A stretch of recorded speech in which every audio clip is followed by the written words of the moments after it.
My name is Emily Sukis, and Sages and Seekers to me has been an incredible experience, an incredible program, because it bridges the gap between youth and seniors.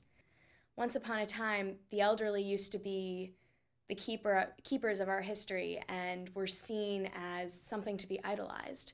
They had all the wisdom, they had all the knowledge.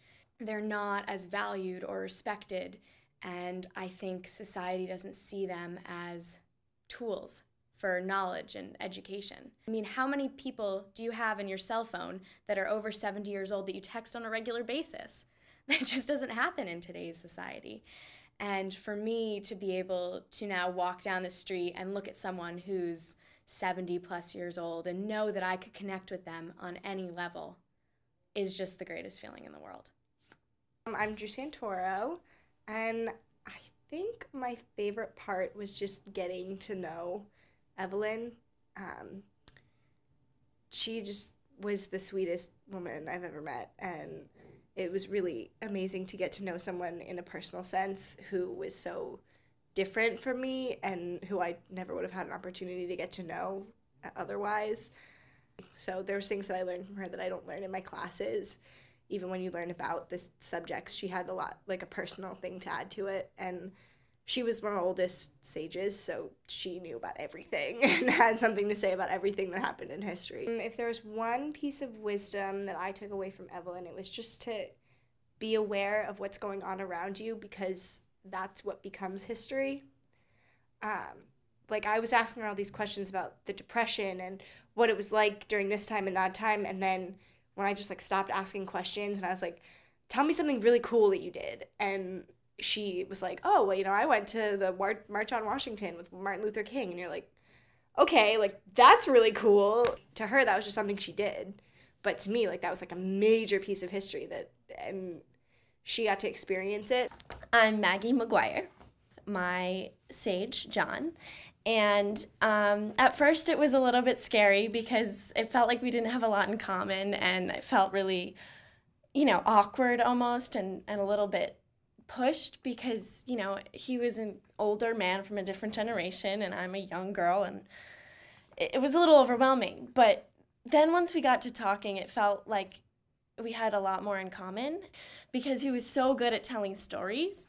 And I think it was those stories that really provided me with inspiration for my art, and I actually ended up writing a song about him.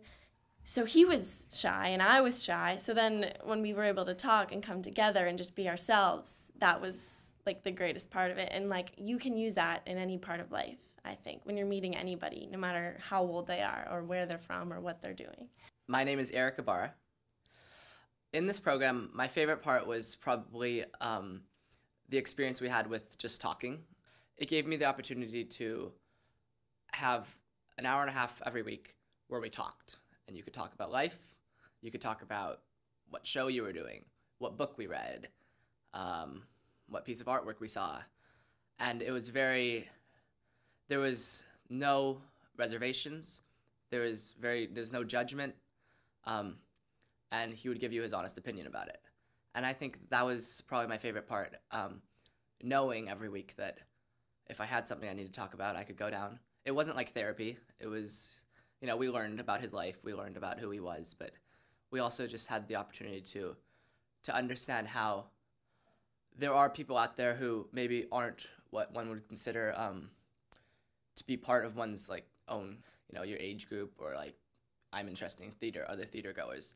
Walter is, I think someone who I wouldn't otherwise meet, but he's someone who I'm able to just talk with, and I think by far that was probably my favorite part of the experience. My name is Bronwyn Whistle, and I'm from Walnut Hill School, and I'm from Ireland. I went into the program and I was terrified. I just came over from Ireland. I was meeting new teenagers who, at school, I was making new friends, and then there was this obstacle of making friends with a person who I had absolutely nothing in common with. It was very interesting to see someone who I'd never met before really open up just by sitting there. And I think that I will learn when I meet new people, no matter what age they are, that's also a bit that I've learned, that I can have things in common with an 89-year-old and we can talk.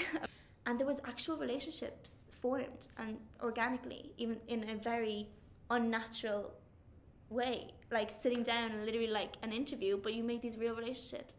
I definitely made a relationship that I want to keep going. An 89-year-old and an 18-year-old are so relatable, so alike in a lot of ways. Like, she was nervous, I was nervous. I think what I found most valuable was the impact that I had on another person. Not only on another person, because that happens every day with my friends, but a complete stranger who I met for 1 hour a week, who was a good bit older than me. She was like 89. It's a lot about learning about another person, which is always great. It's great to know that you have these skills, these just social skills, but you learn so much about yourself. I would definitely recommend the program.